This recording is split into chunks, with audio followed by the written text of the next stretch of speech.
I love it. And and talking about giving minorities hope. Yes. Because that's something all of the years of the Democratic quote unquote favoring minorities has not done. Right. If anybody was going to get a job, we knew half of the people wouldn't even travel. What's the point? No, it's not going to happen. But sometimes your captive or your captor sweet talks you into their captivity. Mm-hmm. And so we, as a minority, we settle for sweet talk. And we've been sweet talked into thinking your captor is doing you well because you don't have an ugly cell. You have a wonderful little cell. It's a little cushy. We've got some pictures on the wall. We're giving you decent meals. You don't even know that they are decent meals, or in fact are not decent meals, because you're happy in your little lair. So they don't use a cell, they put you in a little lair. Right. And so you can lay down, you sleep well, and because you love your surroundings so much, you don't realize that you're still a captive. Yeah. Wow. Institutionalized. All day long. But one of the things that I have to say about, I don't have a favorite party at all. I just don't. I got the Jesus party. That's right. Now, so when we start getting up on elections, and most people will know that God will tell me in advance who is going, where is going. Now, he doesn't give me a word. Not often. Now, he's never given me a word. Because I have a discernment, he lets me see where it's landing. So when the first time, the Lord began to have me dream about Donald Trump. I don't know but I was still in Jersey, so maybe that was more than 8 years. I thought about that, but I think they came back. But 20 years ago, he started having me dream about Donald Trump. And I didn't know the man. At that time, I'm in Jersey living my life. I didn't really care. But I was, at that time, as a prophet. So I would dream about him, and I would dream about his future. So when he first said he would run, I said, well, I guess I heard God right. At home, I have it in journals. So 20 years ago, he was handpicked by the Holy Ghost. Can I tell you what to remind you what you said about Huckabee? Yes. So it was maybe 2 years before the presidential election, and maybe a year and a half. And Mike Huckabee campaign was running for president in the primary.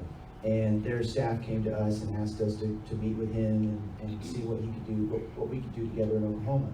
And I happened to be meeting with you at the time, and I shared that with you. And your word was, you didn't say Mike, but you said, I see Huckabee sitting in the seat next to the president. And you said, I don't know what that means. Maybe he's going to be the one, but I see Huckabee. Well, okay, so as the story goes, Trump wins the nomination in the primary, and then he won, of course, the general election, won the presidency. Now, Huckabee, Sarah Sanders Huckabee, is the press secretary. Okay, she just retired, but she was seated right at the right hand of the president. Wow. So yes, your prophecy came to pass. But and it's interesting how maybe you can talk to how that works in your own mind, how God speaks to you, because you heard Huckabee and you heard at the right hand of the president, and then that's what happened. Well, I didn't know his family. Yeah. That's number one. That's right. And number two, the daughter would get there because of the attainments of the father. That's right. Because that's where credibility comes from. Right. With Donald Trump, I had a whole dream about him coming before Obama's first elected term. The Lord let me know.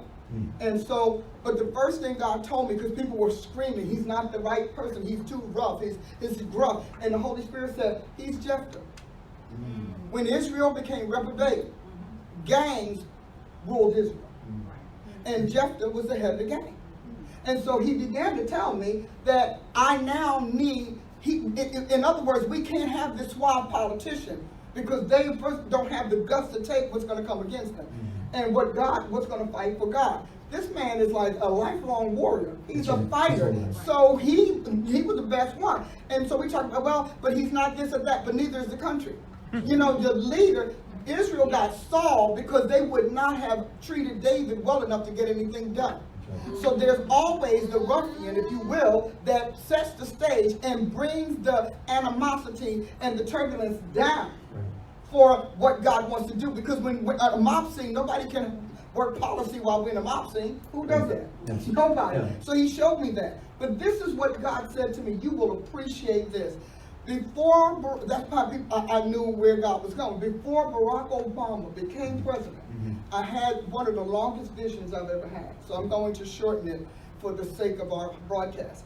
And in the vision, I was in a field. And I was looking at a woman in the field. And the woman in the field looked like, you know how they wear the diva hat? She had these two horns. And she had long blonde hair, and she was just flowing around. But when she turned again, she was not a woman. She was a man, dressed as a woman. And was dancing in this really rich green field, just dancing around and rejoicing as if I've got to win. I've just won something.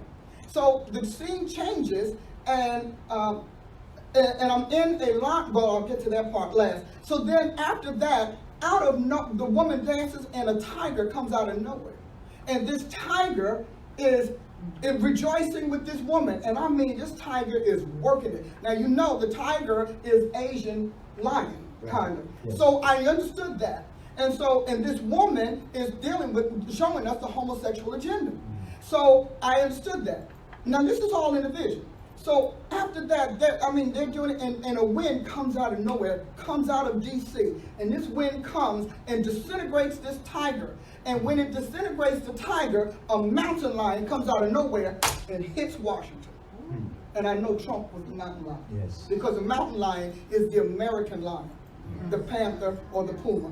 So I knew that. I had no problem. The scene changes, and we're in a laundromat right outside of D.C. And there are all of these towers, and every one of these towers is occupied by an Asian business or Asian entrepreneur. So God was letting me know the state of our country. And so, and way in the back, I mean, you would almost miss it, you see the White House. And it's the old version. It's like the colonial White House. And it's in back, and it's dwarfed by all of these towers. And then we look around, and I'm coming back, because this mountain lion is running. I mean, he's running because the space is open. He's running to Washington. So I look back, and I'm in this laundromat, and there's all of these African Americans, and they're all doing laundry. And they're doing laundry for Barack Obama. And God said, I'm going to clean your race through this. Wow. And so when people ask me, how did I know? I knew. And so when he got there, and as he was running this race, and he was running to the White House as the indigenous American lion or ruler, an indigenous ruler. Because remember, the landscape is not indigenous. That's right. And so he's running.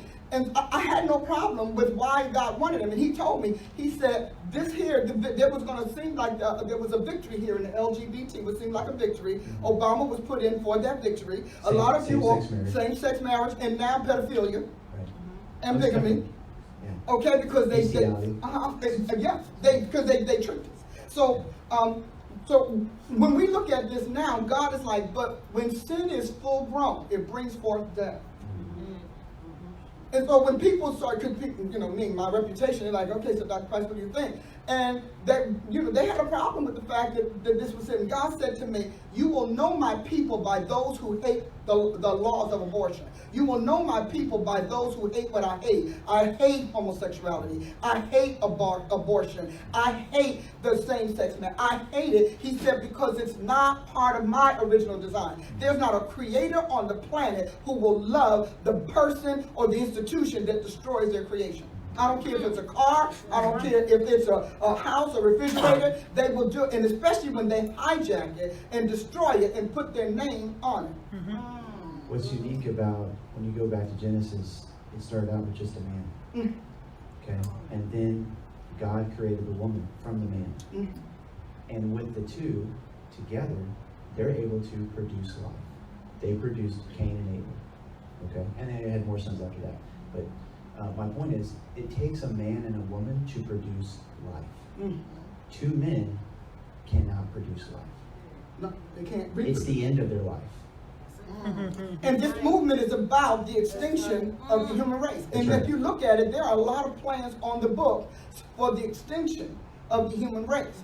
when I did my broadcast, I don't even know when it was, but I have so many people around here who can tell me. And when I did my broadcast on homosexuality and the god of the homosexuals, Antonius, when I did my broadcast, they said at the end, we intend to have farms where women do nothing but have babies.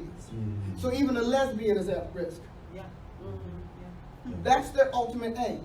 So that this world will be male dominated. Well, why? Why is that a big deal for them? Because Satan wasn't given a wife. Mm-hmm. God never gave him a way to reproduce, which is why his path of injecting in humans is anal. Yeah. Mm-hmm. Because God never gave him a way to reproduce. Well, what do you do with your feces? Yeah. It's death. Get rid of it. Thank you. Thank you. And where does it collect? It collects waste. It collects your death. It collects germs. Yeah. So why is that a big deal? And we have a whole nation who believes that this is okay. And they believe it because you all are looking at the nice, clean, shiny faces. It's shrouded in their definition of love. But it's also, it's shrouded, they don't know what it is. Like, the homosexuals watch their movies. Christians don't. Because if you watch their movies, you will see the violence. Yeah. So you would see what God sees. You are looking at them all cleaned up, clean shaven, and everything sparkling, looking great. So in your mind, why shouldn't two people be in love? Mm-hmm. But that's not who they are. That is not who they are. Many of us like Downton Abbey. I mean, I love Downton Abbey. I did for a while, but I did. But they had that episode where the hotel cleaners were talking about how messy the bed was left. See, I saw that. See, I'm a watchman on the wall, so I didn't let that. And they talked about the blood, the semen, and the feces. See, because you all are voting for an image, and God is condemning an action and its effect. And they talked about how it was difficult for them. They had to clean up the bed. They're not allowed to tell us, but if you talk to any of these housekeepers at these hotels, they're going to tell you the truth.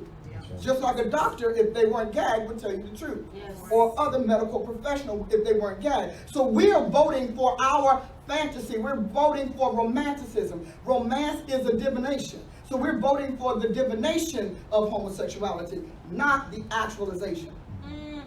Wow.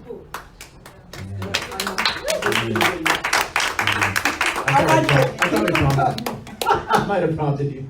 Yeah, but you did it on purpose. People do that. My daughter stays and she said, okay, we're going to wind her up now. And they wind me up and I just go. Yeah. Because you have to stop. Christians, you're voting as if Jesus Christ would do this. And some of you all have bought into the fact that Jesus was homosexual. Y'all bought into that because how can you do it but say that some God sodomized your God? Because when you say he was homosexual, that's what you're saying. Some other God sodomized your God. Woo! See, this is the Jephthah era. We're not being polished. We're not being working with finesse. We are fighting for this man's kingdom. And we're doing with every weapon we have, just like they fought us with every weapon they had. We are fighting back. So finesse will come back when David is on the throne. No, probably Solomon. David is the warrior. It's Trump. There you go. There you go. Yeah. David wasn't perfect. He did a lot of things wrong, just absolutely wrong. But he loved God. And I can tell you that Trump has done a lot of things wrong in his life, no question about it. But as much as he has said and then as what he's done, I believe he loves God. And I believe he's learning to love God because the Christian community is surrounding him, praying over him.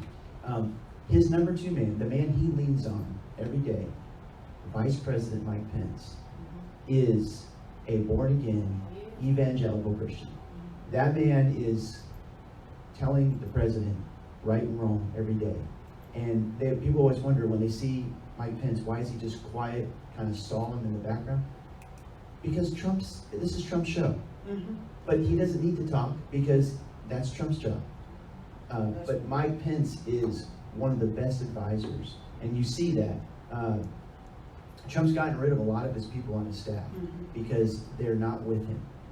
And he's just not going to deal with that very long. He's going to move you out and bring somebody else in that is going to get the job done. he's been really happy with Mike Pence. And nobody sees that changing because Mike understands who the president is, his faults, his weaknesses, and his strengths. But in the meantime, he is providing a Christian worldview into the mind of Trump every single day. Wow. One of the things that I like about David, because we always say, David wasn't perfect. First of all, if David did everything right, the law of sin and death in the earth would have still made him imperfect. That's right. It still would have done. All of the spirits in his genetic tree would have still tripped him up because that's it. But God was working with David for a couple of reasons. David being the one that he would pattern us as the kings and priests after our God. That would be him. But Jesus was in David. See, Jesus was in David as coming down the line. David created the kingly line or embodied the kingly line of Jesus Christ for when he incarnated. So we talk about that. That's the way it is. And when I think about Trump, I think about Trump fits the era. He fits the generation. Yes. He fits the zeitgeist of this time. He fits it because all that we used to have, I just wish we can go back. No, you can't go back. Those angels are gone, and the devils have been repurposed. So you have to recognize that Trump is the equivalent of what America deserves, because we had all of those people running, and their lives, the media plundered them. I mean, plundered them. So the point, okay, so you're going to drag my daughter through the mud. You're going to drag my business through the mud. You're going to drag my family through the mud. So all of those people, including Huckabee, was like, I'm out. Because this here thing, because the media thinks that the fourth estate is the ruling estate. And so now we have the fifth estate, which is social media. But anyway, we're moving on. So this whole thing, and when you go back and study how we got here, that fourth estate is the state of the people. And so the idea is that there are more people than the monarch or more people than the ruler. So the people are now, they just breathe on them with a piece of news and they sway them whichever way they want because they've been programmed to that.